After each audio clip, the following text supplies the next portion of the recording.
Il y a certaines régions du monde où ça n'existe presque pas. En particulier les régions entières de Chine où il n'y a pas de cancer du sein.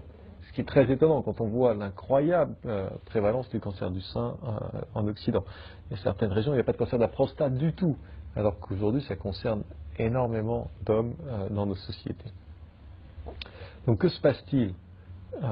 Eh bien, on s'aperçoit que la grande différence, ce n'est pas les gènes, ce n'est pas que les Asiatiques ou les femmes chinoises ont des petits seins ou qu'elles sont protégées contre le cancer, parce que quand elles viennent vivre en Occident, elles ont les mêmes nombres de cancers du sein que nous.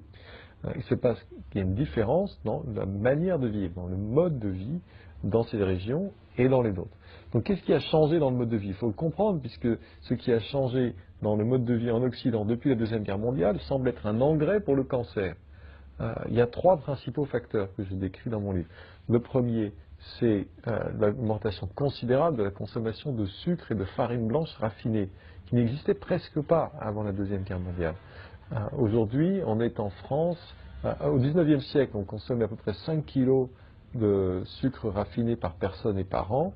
Aujourd'hui, en France, on est à 35, aux États-Unis, on est à 70, et en France, on est en train de rattraper les Américains. Donc bientôt, on sera nous aussi à 70. Le corps ne peut pas gérer 35 kilos de sucre raffiné par an. Il n'est pas fait pour ça. La génétique humaine est faite pour gérer. Le moment où nos gènes sont constitués, il n'y avait que le miel comme sucre raffiné, et c'était 2 kilos par personne et par an. Donc, il y en avait très peu. 5, visiblement, c'était encore gérable. 35, ça n'allait pas. 70, certainement pas. Et le cancer se nourrit avant tout de sucre. Le cancer, les cellules cancéreuses ont un métabolisme anormal et elles ont besoin du sucre pour leur survie.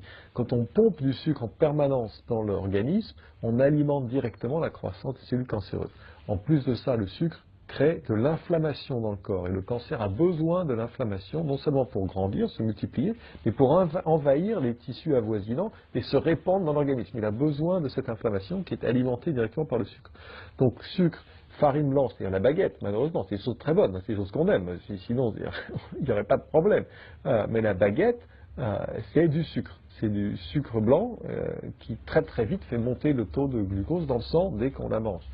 Les viennoiseries, les croissants, le pain au chocolat, des choses qu'on aime, hein, il n'y aurait pas de difficulté si c'était pas ça. Mais qui n'existent presque pas dans certaines régions de Chine où on mange pas de pain, on mange pas de viennoiserie.